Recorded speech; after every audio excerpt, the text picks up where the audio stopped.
तो साथियों, ईरान और इजराइल के बीच में ऑफिशियली वॉर स्टार्ट हो चुकी है एंड इसका इम्पैक्ट डेफिनेटली पूरे ग्लोबल मार्केट पर देखने को मिलेगा। ऑयल के प्राइसेस की बात करें तो वो ऑलरेडी 10 से 12% अप हो चुके हैं।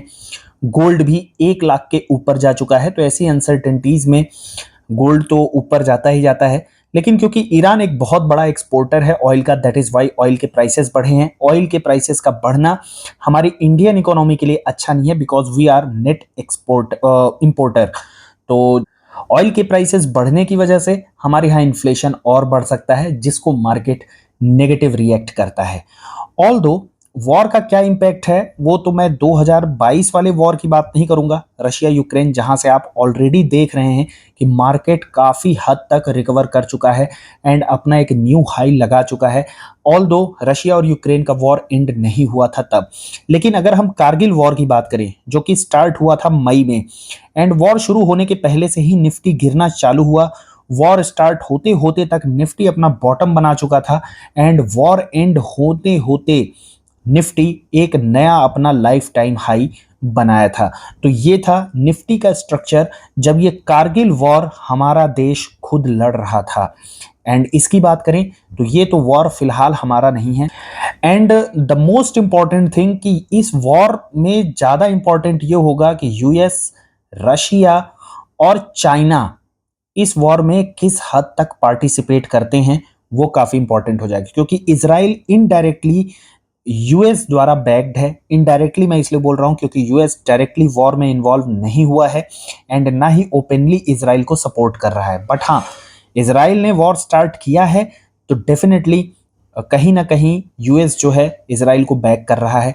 रशिया ऑलरेडी यूक्रेन के साथ उलझा हुआ है एंड रिसेंटली उसके पोर्ट में जो बहुत खतरनाक अटैक यूक्रेन ने किया, I think that was the part of the plan US का, कि ताकि रशिया इन्वॉल्व रहे यूक्रेन के साथ और इस वॉर में जंप ना कर पाए। एंड चाइना अगर इन्वॉल्व नहीं होता है डायरेक्टली या इनडायरेक्टली तो ये वॉर जो है ज़्यादा लंबा नहीं चल सकता। और ऐसे में जब भी ये अपॉर्चुनिटी मिलती है मार्केट में, चाहे वो वॉर की सिचुएशन हो या कोई भी अनसर्टेनिटी वाली सिचुएशन हो, तो इस सिचुएशन को मेरे हिसाब से कैपिटलाइज करना चाहिए। एंड हर बार मैं एक लिस्ट लेकर के आप लोगों के सामने आता हूं कि आप किस तरीके से उसको कैपिटलाइज कर सकते हैं, कहाँ कहाँ ग्रोथ की अपॉर्चुनिटी है, किन किन सेक्टर में, जहां पर अगर डिप मिलता है तो एक अपॉर्चुनिटी हो सकती है। बाय द वे, ऑल्दो मैं डिस्क्लेमर तो स्टार्टिंग में दे देता हूं, लेकिन एक और डिस्क्लेमर, वीडियो बनाते समय मेरी तरफ से डायरेक्टली होना चाहिए कि ये वीडियो कोई भी बाय या सेल की रिकमेंडेशन नहीं है। आप अपना डिसीजन लेने के लिए फ्री हैं। आप अपने विवेक, अपनी सोच समझ के हिसाब से डिसीजन लें या फिर अपने फाइनेंशियल एडवाइजर से कंसल्ट करने के बाद लें। मेरा डिसीजन जनरली आप लोग जानते ही हैं एंड पोर्टफोलियो काफ़ी कुछ आप लोगों के साथ अवेयर है, तो वॉक द टॉक मेरी स्पेशलिटी रही है। एंड मैं जो करता हूँ डेफिनेटली मैं वही सोचता हूँ, इसीलिए वैसा करता हूँ, और जो मैं सोचता हूँ वो आप लोगों के सामने प्रेजेंट करता हूँ। तो अगर हम आज की बात करें तो कहाँ पे हमें ग्रोथ, मुझे स्पेशली ग्रोथ की अपॉर्चुनिटी दिख रही है उसके बारे में बात करेंगे। लेकिन सबसे पहले डूज से पहले मैं बात करता हूँ अक्सर डोंट की, हमें करना क्या नहीं है, वो काफ़ी ज़्यादा इंपॉर्टेंट है। सबसे पहला चीज़ तो मैं बैंक को अवॉइड करता हूँ। ऑल दो किसी भी देश की इकोनॉमी के लिए बैंक बहुत इंपॉर्टेंट रोल अदा करता है, बैकबोन होता है, ये मैं भी जानता हूँ, लेकिन मैं अवॉइड इसलिए करता हूँ क्योंकि बैंक में चीज़ें उतनी पार्शियल नहीं हैं। बुक्स में क्या चलता है, क्या नहीं चलता है, कौन सा फ्रॉड आ रहा है या आने वाला है, उसका पता है इन्वेस्टर सिंपल से कॉन कॉल या फिर एनुअल रिपोर्ट या फिर कोई भी उनकी बैलेंस शीट पढ़ के नहीं पता लगा सकता। दैट इज़ वाई मैं बैंक और एनबीएफसी को क्लियरली अवॉइड करता हूँ। एंड अवॉइड मैं इसलिए भी करता हूँ क्योंकि मैं धोखा खा चुका हूँ। तो ऐसा नहीं है कि सिर्फ दूसरों के ही मिस्टेक से मैं लर्न कर रहा हूँ, यहाँ पे तो मैं खुद भी मिस्टेक कर चुका हूँ। दैट इज़ वाई ये मेरी पर्सनल लर्निंग है। इसके अलावा कुछ कॉमोडिटी बिजनेस हो गए, जैसे शुगर हो गया, सीमेंट हो गया, ऑयल हो गया, इन बिजनेस से भी मैं दूर रहने की कोशिश करता हूँ। Other than that regulated business से दूर रहने की कोशिश करता हूँ, लाइक आईएक्स, जैसा कि मल्टीपल टाइम्स आप लोगों ने देखा किस तरीके से इस बिजनेस को रेगुलेट करके यहाँ पे कंपनी की ग्रोथ में कहीं ना कहीं आड़ा आ रहा है या बाधा आ रही है। And other than that FMCG, क्योंकि बहुत ही लो वॉल्यूम यहाँ पे ग्रोथ देखने को मिलती है। ये अलग बात है कि एफएमसीजी एक बहुत ही डिफेंसिव और सॉलिड बिजनेस है, तो किसी को बढ़िया डिविडेंड मिल रहा हो, अगर अपॉर्चुनिटी आती है बढ़िया डिविडेंड यील्ड की, तो ग्रोथ को भूल करके अगर कोई डिविडेंड के साथ जाना चाहता है तो जा सकता है। लेकिन आज के मार्केट में ऐसी सिचुएशन भी नहीं कि कहीं बहुत बढ़िया डिविडेंड यील्ड मिल रही हो। फिलहाल इस समय सबसे बढ़िया सेक्टर क्या है, वो है ऑटो इंसलरीज। चाहे वहां पे सुप्रोस की बात करें, प्रिकॉल, एनडीआर ऑटो, लूमैक्स, फीएम, और उसके बाद गैब्रियल की बात करें, ऑक्स, आस्क ऑटोमोटिव और एसजीएस एंटरप्राइजेस। रिसेंट रिपोर्ट आई है एलकारा की एसजीएस एंटरप्राइजेस पर, अगर आप चाहें तो उसको पढ़ भी सकते हैं। उसमें बहुत डिटेल में बताया गया है इनके एक्सपोर्ट बिजनेस बढ़िया तरीके से ग्रो कर सकते हैं, प्रीमियमाइजेशन को जो है तो एक्सेप्टेंस मिल रहा है मार्केट में, एंड अदर देन दैट जो इनका टोटल एड्रेसेबल मार्केट है वो 2024 से लेकर के 28 के बीच में 2x होने की पॉसिबिलिटी है। तो उसकी वजह से एसजीएस एंटरप्राइजेस को काफ़ी जो है तो ग्रोथ की अपॉर्चुनिटी मिल रही है। यहाँ पे जितने भी ऑटो इंसलरीज हैं, आप 15 से 20% की ग्रोथ की एक्सपेक्टेशन कर सकते हैं, एंड मैक्सिमम कॉन कॉल में मैनेजमेंट ने 15 से 20% की ग्रोथ की बात की है। कुछ ऑटो इंसलरीज आपको फिलहाल महंगे मिलेंगे, जैसे कि एसजीएस की ही बात करें तो शायद मोर देन 30 का मल्टीपल है, यहाँ पे भी मोर देन 30 का मल्टीपल है। फीएम की बात करें तो यहाँ पे मल्टीपल उतने हाईज नहीं हैं। तो जहाँ पे आपको वैल्यूएशन सही लगे एक बार आप उसको स्टडी करिए, और वहाँ पे जा करके आप चाहें तो अपना इंटरेस्ट दिखा सकते हैं। इसके बाद रिटेल चेन बहुत ही सॉलिड बिजनेस है, बढ़िया कैश फ्लो, जहाँ पे उनमें से एक ट्रेंड है। सेफ बिजनेस जहाँ पे अगर दिखाई पड़ता है तो वो है ट्रेंड। उसके अलावा कुछ और बिजनेस है जो बहुत अच्छा कर रहे हैं, जैसे कि वी2 रिटेल की बात करें, स्टाइल बाजार लॉस में है कंपनी, लेकिन क्योंकि सेल्स में बढ़िया ग्रोथ है, इनका सेम स्टोर सेल्स ग्रोथ भी बढ़िया है, तो एक ऑप्शन इसको भी रखा जा सकता है। अदरवाइज यहाँ पे मैंने प्रायोरिटी के हिसाब से स्टॉक्स को रखा हुआ है। और इसके अलावा एक और बढ़िया कैश फ्लो बिजनेस की अगर हम बात करें तो रिटेल में ही ज्वेलरी सेगमेंट आता है, जहाँ पे टाइटन एक सेफ बिजनेस है, लार्ज कैप है। कल्याण ज्वेलर्स की बात करें तो यहाँ पे भी कैश फ्लो काफ़ी सॉलिड रहा है। अंडर वैल्यूड बिजनेस की बात करें तो आरबीजेड है, उसके अलावा स्काई गोल्ड और पीएनजी और थंगामलाई, ये बिजनेस जो है बढ़िया है। यहाँ पे कॉन कॉल भी बढ़िया आई है, गाइडेंस भी बढ़िया है। थंगामलाई की बात करें तो अभी तक यहाँ इनकी तरफ से कोई भी स्टोर का एक्सपेंशन नहीं हो रहा था, एक स्टेडी बिजनेस था, लेकिन अब मैनेजमेंट यहाँ पे अपने बिजनेस को एक्सपेंड करने की बात कर रहा है, स्टोर्स ओपन करने की बात कर रहा है। बेसिकली ये तमिलनाडु में है इनके बिजनेस, और चेन्नई में इनके कुछ रिटेल स्टोर्स भी आई थिंक एक आध ओपन हुए हैं और कुछ ओपन करने की बात कर रहे हैं, तो जिसकी वजह से इनके सेल्स में, इनके प्रॉफिट में ग्रोथ देखने को मिल सकती है।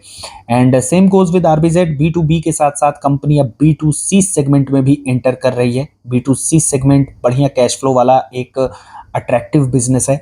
तो इस तरीके से आप ये सारी कंपनीज जो हैं इनको स्टडी कर सकते हैं। जिनको रियल इस्टेट के बिजनेस पसंद है तो वहाँ पे लोधा, मैक्स एस्टेट बहुत बढ़िया कर रहे हैं। एंड फिलहाल जो है तो रियल इस्टेट का भी बिजनेस बढ़िया चल रहा है। ऑफिस वाले बिजनेस की अगर हम बात करें तो जहाँ पे ऑफिस है एंड ईएफसी है, तो ये दो कंपनियां भी जो हैं बढ़िया नंबर भी पोस्ट की हैं क्वार्टर 4 में, और इनकी कॉन कॉल भी बढ़िया है। तो इन दोनों बिजनेस को भी कोवर्किंग स्पेस में देखा जा सकता है। इसके अलावा वेल्थ मैनेजमेंट की बात करें तो नो डाउट जितनी भी कंपनियां हैं सबसे बेटर नंबर इस बार क्वार्टर 4 में नुवामा ने पोस्ट किए हैं। एंड जितनी भी कंपनियां हैं, अगर आप आनंद राठी की बात करेंगे, 361 की बात करें, दोनों ने ही बढ़िया रिजल्ट पोस्ट किए हैं। एक बढ़िया एनुअल रिकरिंग रेवेन्यू है इन दोनों के पास में। एंड मोतीलाल ओसवाल कहीं ना कहीं ट्रेजरी के बिजनेस की वजह से इनके बिजनेस में बुल और बियर मार्केट के हिसाब से अप्स एंड डाउन्स देखने को मिलते हैं। तो ये 3 बिजनेस हैं जो कि स्टेडी हैं। वेल्थ फर्स्ट भी एक बढ़िया बिजनेस निकल के सामने आ रहा है, डेट फ्री कंपनी है, स्मॉल कैप की कंपनी है, एंड इसको भी स्टडी के लिए रखा जा सकता है। बाकी जो लोग सेफ्टी के साथ मॉडरेट ग्रोथ के साथ जाना चाहते हैं तो Nuvama, 361 and Anand Rathi is a better option. इसके अलावा न्यू एज बिजनेस की बात करें तो इन्फो एज हो गया, बीएलएस इंटरनेशनल हो गया, पीवी फिनटेक हो गया, जैगल प्रीपेड हो गए, ये बढ़िया बिजनेस है। जोमेटो की बात करें तो थोड़ा सा यहाँ पे आपको कॉशन रखने की ज़रूरत है, क्योंकि अब इस बिजनेस में रैपिडो भी एंटर कर रहा है। तो ये कहीं ना कहीं ये बताता है कि जोमेटो का जो बिजनेस है उसमें मोट नहीं है। इस बिजनेस के इन्वेस्टर चैन की नींद नहीं सो सकते हैं। जोमेटो और स्विगी की डुओपोली थी, अगर ये डुओपोली रहती तो दोनों ही बिजनेस बहुत बढ़िया फर्निश करते, लेकिन अब रैपिडो एंटर किया है और रैपिडो की एंट्री के साथ साथ ये क्लियर हो गया है कि इस बिजनेस में कोई भी एंटर कर सकता है।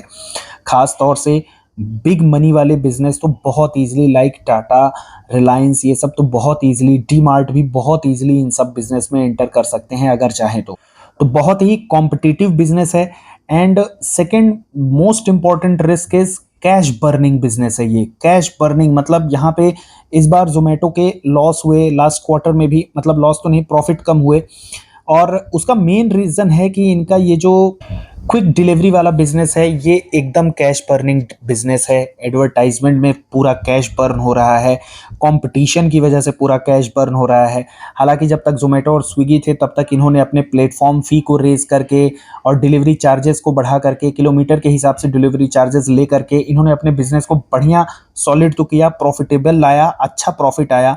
लेकिन अब फिर से एक बार जिस तरीके से ये क्विक डिलीवरी में एंटर किए हैं दोनों बिजनेस, उसके बाद रैपिडो का आ जाना, ये कहीं ना कहीं बिजनेस की स्टेबिलिटी पर क्वेश्चन मार्क लाता है। एंड इस वजह से मुझे ये बिजनेस उतना ज़्यादा पसंद नहीं है। नाइका हाई वैल्यूएशन वाला बिजनेस है, एंड यहाँ पे भी इनके बिजनेस में भी एज सच कोई बहुत मोट नहीं दिखाई पड़ता। इसके अलावा पोर्ट्स एंड इंफ्रा की बात करें, Adani port, JSW infra, solar EPC की अगर बात किया जाए तो केपीआई ग्रीन और केपी ब्रांड के जो है केपी एनर्जी, ये बढ़िया बिजनेस है। एंड आइनॉक्स विंड की भी अगर हम बात करें तो वो उतना मुझे प्रॉमिस्ड बिजनेस नहीं लगता है, क्योंकि क्लैरिटी नहीं है, नंबर्स अभी तक तो बहुत अच्छे लाते गए हैं, लेकिन अगर फ्यूचर की विजिबिलिटी की बात किया जाए तो उतनी सॉलिड विजिबिलिटी नहीं है जितनी केपीआई ग्रीन में लगती है। एंड अदर देन दैट शक्ति पंप कंपनी के नंबर बढ़िया रहे हैं, ऑर्डर बुक अच्छी रही है, एंड कॉन कॉल में भी कंपनी की गाइडेंस अच्छी रही है। कंज्यूमर ड्यूरेबल्स की अगर हम बात करें and electronic manufacturing, Amber Enterprises, Dixon Technologies, Dixon 40% की ग्रोथ का गाइडेंस है। पीजी इलेक्ट्रोप्लास्ट की बात करें 32% की ग्रोथ का गाइडेंस है। केन्स की बात करें लगभग 50 से 60% की ग्रोथ का गाइडेंस कंपनी देती है। ई पैक ड्यूरेबल की बात करें 30% की ग्रोथ का गाइडेंस है। Polycab is also a very good business. And wire के सेगमेंट में अगर लीडर के साथ जाना चाहेंगे केबल एंड वायर, तो वो है पॉलीकैब। ऑल दो मैं फिलहाल के लिए इस बिजनेस को अवॉइड कर रहा हूँ, रीजन बीइंग बिरला की एंट्री। तो किसी को अगर जाना ही जाना है तो वो जा सकते हैं। बाकी मुझे अब क्या है कि बिरला की एंट्री से, क्योंकि बिरला को भी ना अपने कैश को बर्न करने में मज़ा आने लग गया है, चाहे वो एशियन पेंट के साथ कंपटीशन की बात हो या फिर अब चाहे केबल एंड वायर्स की। तो देखते हैं केबल एंड वायर में किस तरीके से वो कंपटीशन देते हैं, क्योंकि यहाँ पे भी अगर उनको कंपटीशन देना है तो अपने कैश को बर्न करना पड़ेगा। बाकी अगर हम इसके अलावा बात करें डाटा सेंटर, तो वहाँ पे E2E, Anantraj, black box, D link, Orion pro, ये बिजनेस जो हैं ये सॉफ्टवेयर रिलेटेड है। ऑल दो E2E को भी बहुत सारे लोग हार्डवेयर बिजनेस समझते हैं, बट ये बिजनेस भी मुझे लगता है कि कहीं ना कहीं हार्डवेयर कम सॉफ्टवेयर बिजनेस है E2E नेटवर्क। और आने वाले कुछ क्वार्टर्स सॉफ्ट हो सकते हैं, like Q1 and Q2, but उसके बाद देखना होगा बिजनेस कैसा चलता है। एंड मोस्ट प्रोबेबली हो सकता है ये अपने बिजनेस को एक्सपेंड करेंगे, स्केल करेंगे। इसके अलावा वैल्यूएशन वाइज देखा जाए तो डीलिंग काफ़ी सस्ता है। सभी जितने भी डाटा सेंटर एंड क्लाउड की कंपनियां हैं तो good dividend yield and good valuation के साथ डीलिंग अवेलेबल है। बाकी अनंतराज एक रेंटिंग बिजनेस टाइप का है इनका, जहाँ पे जो है तो ये रियल एस्टेट में है और infrastructure as a service provide कराते हैं रेंटिंग टाइप में। आईटी एंड ER&D की बात करें तो हालांकि मैंने इसमें बहुत सारे नाम नहीं ऐड किए हैं, रीज़न बीइंग कि पूरा आईटी सेक्टर अभी डाउन साइड में है। 200 डेमा के जस्ट ऊपर की क्लोजिंग थी CNX आईटी में वॉर स्टार्ट होने से पहले। एंड अभी भी मुझे लगता है कि बिजनेस जो हैं नीचे चल रहे हैं। अगर कोई सेक्टर नहीं चला है इस मार्केट में तो वो है आईटी। एंड बहुत सारी कंपनियां हैं, चाहे आप कोई सी भी HCL टेक हो, इन्फोसिस हो, सोनाटा सॉफ्टवेयर हो, साइंट हो, कहीं भी बिजनेस अगर आप देखेंगे तो वो आपको नीचे ही देखने को मिलेंगे, बहुत ज़्यादा रिकवरी नहीं हुई है। ऑल दो सेफ्टी पॉइंट ऑफ व्यू से, margin of safety point of view से बात करें तो HCL tech, Infosys, chart wise अगर बात करेंगे तो इन्फोसिस और टेक महिंद्रा के चार्ट काफ़ी सॉलिड हैं और वहाँ पे मतलब चार्ट बढ़िया है। एंड अदर देन दैट किसी को कुछ नहीं समझ में आता तो CNX आईटी एक इंडेक्स फंड या फिर ETF कह लें तो वो है ही। कुछ लार्ज कैप्स हैं जो कि अंडर वैल्यूड हैं, उनके बारे में भी बात कर लेते हैं। उनमें से पहला नाम है Tata Motors and Tata Motors इसलिए अंडर वैल्यूड लार्ज कैप में बोल रहा हूं क्योंकि अगर मार्केट कैप की बात करें तो लगभग 2,62,000 करोड़ का इनका मार्केट कैप है। और अगर हम इनके सेल्स की बात करें 2025 मार्च की, तो इनकी सेल्स रही है 4,39,000 समथिंग करोड़ रुपए। तो मार्केट कैप पूरे सेल्स से कम है। एंड अगर आप यहाँ पे इनका मार्केट कैप टू सेल्स का रेशियो भी देखेंगे तो वो निकल के आता है 0.60। तो एक लार्ज कैप जिसका मार्केट कैप, कंपनी उससे ज्यादा बिजनेस कर ले रही है जितना उसका मार्केट कैप है। दैट इज वाई ये मेरे को थोड़ा सा वैल्यूएशन वाइज कम लग रहा है। एंड इसके अलावा second business Coal India. And अगर कोल इंडिया की बात करें तो यहाँ पे भी market cap to sales ratio जो है 1.68 है। लगभग 2,41,000 करोड़ का यहाँ पे मार्केट कैप है। और कंपनी की अगर हम सेल्स की बात करें FY25 में तो वो है 1,43,369 करोड़ का। तो कंपनी की यहाँ पर जो है तो आईपीओ भी आने वाला है, वैल्यू अनलॉकिंग की भी पॉसिबिलिटी है। दैट इज वाई इसको अंडर वैल्यूड लार्ज कैप की कैटेगरी में रखा है। पावर इंफ्रा की अगर हम बात करें, प्रॉक्सी की, क्योंकि पावर जनरेटर कंपनी की मैं बहुत ज़्यादा बात नहीं करता हूँ क्योंकि वो बहुत रेगुलेटेड बिजनेस है, लेकिन इंफ्रा की जो प्रॉक्सी कंपनियां हैं वो रेगुलेटेड नहीं है। तो डेफिनेटली स्कीपर हो गया, शिल्चर हो गया एंड ट्रांसरेल हो गया। तो ये 3 बिजनेस हैं जो कि इंटरेस्टिंग है। डिफेंस की अगर हम बात करें तो ये सेक्टर क्यों रह जाए, हालांकि कृष्णा डिफेंस बढ़िया बिजनेस है और आगे आने वाले 1 आध सालों में ये बिजनेस और भी अच्छा कर सकता है। रिसेंटली इसकी लिस्टिंग होने वाली है मेन बोर्ड में और फिलहाल ये एसएमई में है और जुलाई में इसकी लिस्टिंग होगी, तो वहाँ से हो सकता है कि एक प्रॉफिट बुकिंग आपको देखने को मिले, स्टॉक प्राइस थोड़ा सा नीचे आ सकता है। इसके अलावा डाटा पैटर्न की बात करें, करेंट ऑर्डर बुक लगभग 1100 करोड़ की है और यहाँ पे मैनेजमेंट एक्सपेक्ट कर रहा है कि ईयर एंड तक इनके पास जो है लगभग 3,000 करोड़ के ऑर्डर बुक हो जाएंगे। मार्केट कैप की बात करें लगभग 15,000 करोड़ का मार्केट कैप है। एंड रिसेंटली एक और रिपोर्ट आई है डाटा पैटर्न पर और उस रिपोर्ट के अकॉर्डिंग जिस तरीके की इनकी ऑर्डर बुक पाइपलाइन है, वहाँ से अगर देखा जाए तो इनको 6,000 करोड़ तक के ऑर्डर्स मिल सकते हैं। तो डिफेंस की कंपनियां मुझे लगता है लॉन्ग रन में बहुत बढ़िया करेंगी ही करेंगी। लॉन्ग रन का मतलब है 15-20 साल का जिसका व्यू है उसकी मैं बात कर रहा हूँ। इनफैक्ट 10 साल में भी बहुत बहुत कुछ कर सकती है। एंड डिफेंस एक ऐसा सेक्टर है जो मुझे लगता है कि एक्सपोर्ट के माध्यम से देश की जीडीपी में बहुत ज़्यादा ग्रोथ कंट्रीब्यूट कर सकता है ये। तो ये एक सेक्टर है जो कि मतलब एक तरीके से आप इसको बोल सकते हैं कंसिस्टेंट कंपाउंडिंग सेक्टर की तरह आप इसको देख सकते हैं। ऐसा मेरा नज़रिया है, इस तरीके से मैं देख रहा हूँ। इसके अलावा जीआरएसई की बात करें, ये बिजनेस भी काफ़ी प्रॉमिसिंग बिजनेस है। एंड बीईएल एक large cap consistent and stability के साथ, जिनको सेफ्टी के साथ जाना है तो वो बीईएल के साथ जो है जा सकते हैं, बढ़िया कंपनी। इसके अलावा कैपिटल मार्केट की बात करें तो CDSL, CAMS, KFin, BSE, Angel One, JM Financial and HDFC AMC. CDMO and diagnostic sector की बात करें तो Aarti pharma and Windlas biotech CDMO में है and Vimta lab as a diagnostic business. Hospital sector में मुझे Yatharth, Max healthcare, Fortis, Narayana, Apollo hospital पसंद है। एंड म्यूचुअल फंड की बात करें, अगर कोई म्यूचुअल फंड और ईटीएफ्स के साथ जाना चाहता है, स्टॉक्स नहीं, तो देन डेफिनेटली फ्लेक्सी कैप में पराग पारिक, एचडीएफसी फ्लेक्सी या फिर Helios flexi cap can be a good option. And एक स्मॉल कैप का बास्केट जो है निप्पॉन इंडिया स्मॉल कैप बढ़िया है। अदर देन दैट अगर कोई ईटीएफ के साथ जाना चाहता है तो एचडीएफसी स्मॉल 250 का ईटीएफ, एचडीएफसी मिड 150 का ETF and Kotak Nifty 50 alpha ETF is also a good option. तो ये कुछ सेक्टर्स थे जहां पे मुझे बढ़िया ग्रोथ दिखाई पड़ रही है। कुछ कंपनीज हैं जिनके कॉन कॉल बढ़िया मुझे लगे, तो वो सारी चीज़ें जो है आप लोगों के साथ मैंने शेयर की हैं। एंड इनमें से अगर कोई सेक्टर आपको लगता है कि रह गया है या छूट गया है या कोई कंपनी रह गई है या किसी कंपनी के बारे में कोई क्वेरी करना चाहते हैं, then definitely you are welcome to ask in the comment section and I would love to answer your queries. And content अगर अच्छा लगता है then hit the like button and do not forget to share and subscribe the channel. Thanks for watching the video.